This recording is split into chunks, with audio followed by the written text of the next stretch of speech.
Hello guys, welcome to English Mod. English Modil basic English grammar, speaking skills, writing skills சம்பந்தமான வீடியோக்களையும் GCOL English சம்பந்தமான வீடியோக்களையும் நீங்கள் பார்த்து பயனடையலாம். இன்றைய வீடியோவில் பி வேர்ப்ஸ்களை எவ்வாறு பயன்படுத்தலாம் என்பதை பார்க்க இருக்கின்றோம்.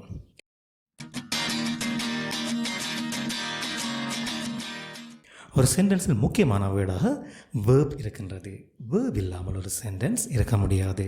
வேர்பை சரியாக பயன்படுத்த தெரிந்தாலே நாம் ஒரு சென்டென்ஸை இலகுவாக உருவாக்கி விடலாம். ஃபர்ஸ்ட் ஆஃப் ஆல் வேர்பின் வகைகளை நாம் பார்க்கலாம். வேர்பை நாம் இரண்டு வகையாக பிரதானமாக பிரிக்கலாம். ஒன்று மெயின் வேர்ப், இரண்டாவது ஹெல்பிங் வேர்ப். மெயின் வேர்பை மேலும் இரண்டு வகையாக பிரிக்கலாம்.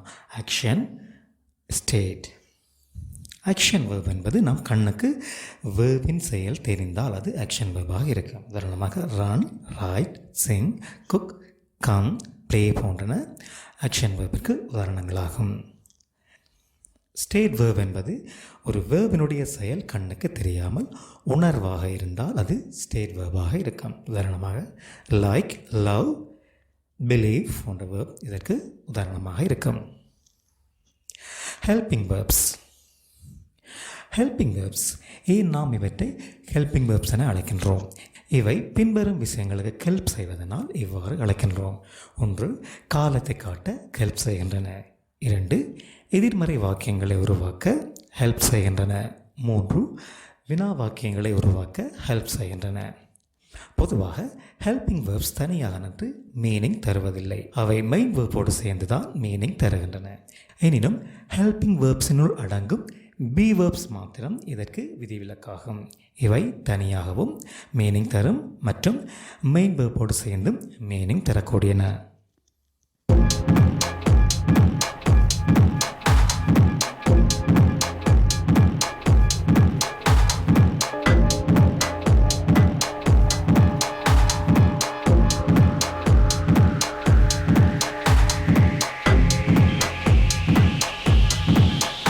இன்று நாம் ஹெல்பிங் வேர்ப்ஸ்களிலேயே ஸ்பெஷலாக இருக்கின்ற பி வேர்ப் சம்பந்தமாகத்தான் பார்க்கவிருக்கின்றோம்.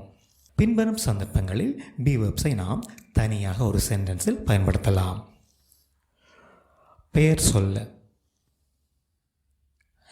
வயது சொல்ல, என்னவாக இருக்கிறோம் என்பதை சொல்ல, எங்கே இருக்கிறோம் என்பதை சொல்ல, எப்படி இருக்கிறோம் என்பதை சொல்ல, நேரம் சொல்ல, காலநிலையை சொல்ல.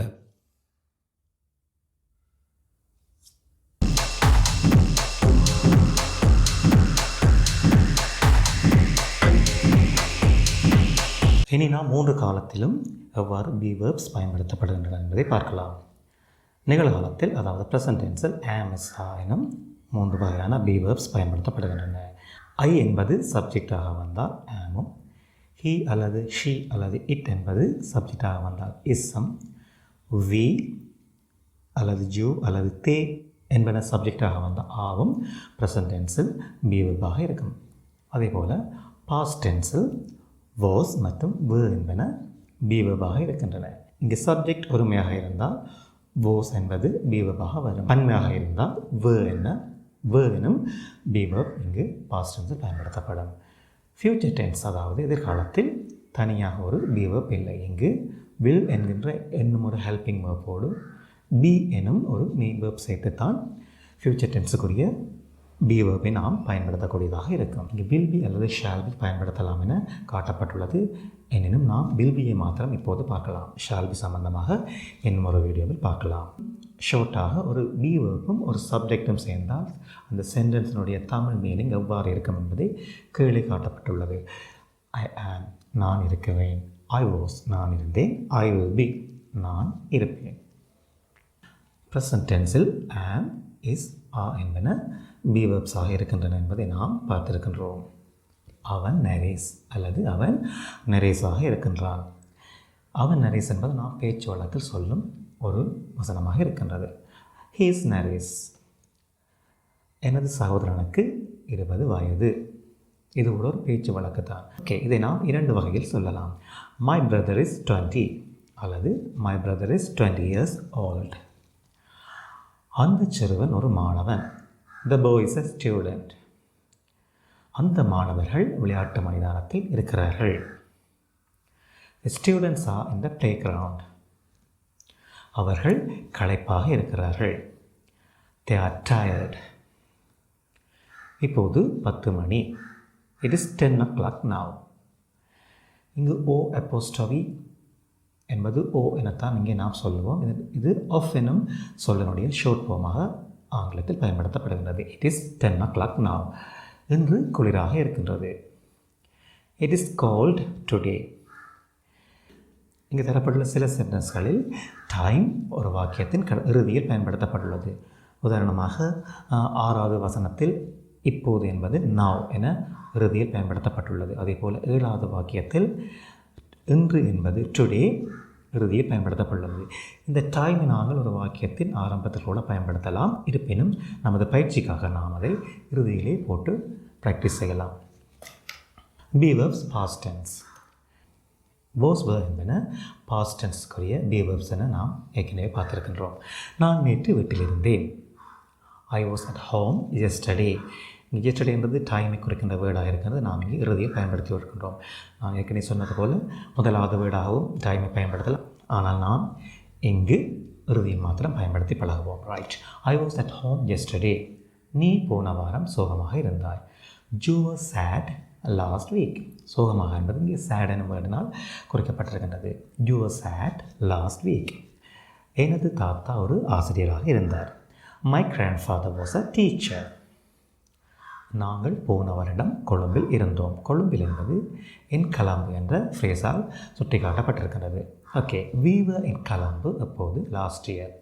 We were in Colombo last year. நேற்று வெக்கையாக இருந்தது. It was hot yesterday. Be verb future tense. Future tenseக்கு be verb தனியாக இல்லை. அதற்கு will என்கிற ஒரு ஹெல்பிங் வேர்போடு be எனும் மெயின் வேர்பை சேர்த்து நாம் ஃபியூச்சர் டென்ஸாக பயன்படுத்துகின்றோம். நான் அடுத்த வருடம் 11ஆம் வகுப்பில் இருப்பேன். I'll be in grade 11 அப்போது next year. I'll be in grade 11 next year. அவர்கள் பசியாக இருப்பார்கள். இங்கே பசியாக என்பதை குறிக்கின்ற word hungry. Okay. They will be hungry. அவர்கள் பசியாக இருப்பார்கள். They will be hungry. அவள் எதிர்காலத்தில் ஒரு ஆசிரியையாக இருப்பாள். எதிர்காலத்தில் என்பது இங்கு டைமை குறிக்கின்ற ஒரு ஃப்ரேஸாக இருக்கின்றது. அதை குறிக்கின்ற ஃப்ரேஸ் இன் ஃபியூச்சர் என இங்கு வந்துள்ளது. Okay. She will be a teacher in future. Fourth one. நாளைக்கு காற்றாக இருக்கும். It will be windy tomorrow. காற்றாக என்பதை குறிக்கின்ற வேர்ட் windy என இங்கு வந்திருக்கின்றது. It will be windy tomorrow. எனது சகோதரன் அடுத்த வருடம் ஒரு மருத்துவராக இருப்பான். ஓகே. எப்போது? Next year. Okay. My brother will be a doctor next year. My brother will be a doctor next year. இனி நாம் எதிர்மறை வசனங்களை எவ்வாறு பயன்படுத்தலாம் என்பதை பார்க்கலாம். நாம் ஏற்கனவே பார்த்தது போல ஒரு ஹெல்பிங் வேர்புக்கு அடுத்ததாகத்தான் not என்பது, அதாவது எதிர்மறையை குறைக்கின்ற வேர்ட் not என்பது வரும். இங்கு am, is, was, were என்பன ஹெல்பிங் வேர்பாக இருக்கின்றதனால் அவையை தொடர்ந்தே not என்ற வேர்ட் வரும். am not, is not, was not, were not. இங்கு will மாத்திரம்தான் இங்கு ஹெல்பிங் வேர்ப். be என்பது ஒரு மெயின் வேர்ப்.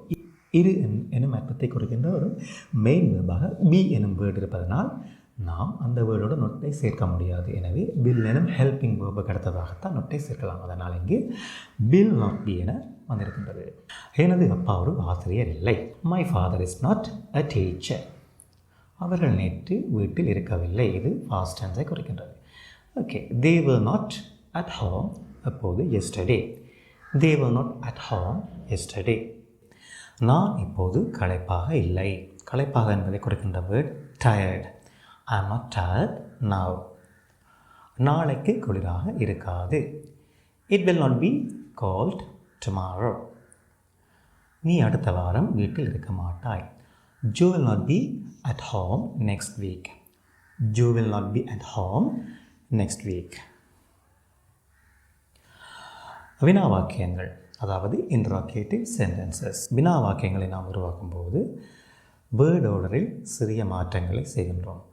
ஒரு ஸ்டேட்மெண்ட் சென்டென்ஸில், அதாவது ஒரு கூட்டு வாக்கியத்தில் சப்ஜெக்ட் முதலாவதாகவும் பி வேர்ப் அடுத்ததாக வந்திருக்கின்றது. அதை நாம் வினா வாக்கியமாக மாற்றும்போது அந்த இரண்டு வேர்ட்ஸ்களையும் நாம் இடம் மாற்றுகின்றோம். அதாவது பி வேர்ப் முதலாவதாகவும் சப்ஜெக்ட் இரண்டாவதாகவும் வருகின்றது. இதை நாம் இந்த அம்பக்குறி மூலம் பார்க்கலாம். யூ ஆர் எ ஸ்டூடெண்ட், இது ஒரு கூற்று வாக்கியம். நீ ஒரு மாணவன். ஆர் யூ ஸ்டூடெண்ட்ஸ், நீ ஒரு மாணவனா, இது ஒரு interrogative sentence. It was a holiday yesterday, நேற்று ஒரு விடுமுறையாக இருந்தது. இதை நாம் கேள்வியாக மாற்றும் போது was it a holiday yesterday. காலநிலை மற்றும் டைமை சொல்லும்போது நாம் சில வேளை இட் என்ற வேர்டை பாவிப்போம். இங்கே இட் என்பதற்கு ஒரு அர்த்தமும் இல்லை. தே வில் பி ஹாப்பி, அவர்கள் சந்தோஷமாக இருப்பார்கள்.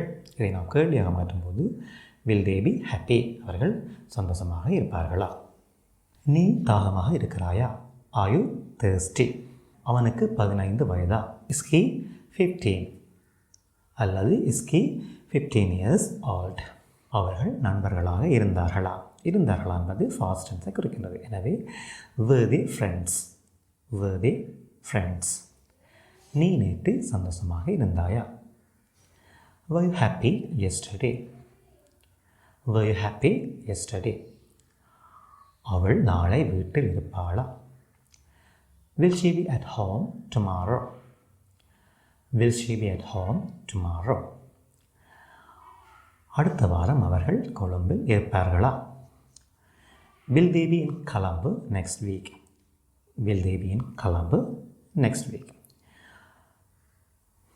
ஓகே காய்ஸ், இன்றைய வீடியோ உங்களுக்கு யூஸ்ஃபுல்லாக இருந்திருக்கும் என நான் நம்புகிறேன். உங்களுக்கு ஏதாவது சந்தேகம் இருப்பின் கமெண்ட் செக்ஷனில் அந்த சந்தேகங்களை நீங்கள் கூறலாம். மீண்டும் ஒரு வீடியோவில் சந்திக்கிறேன். Take care.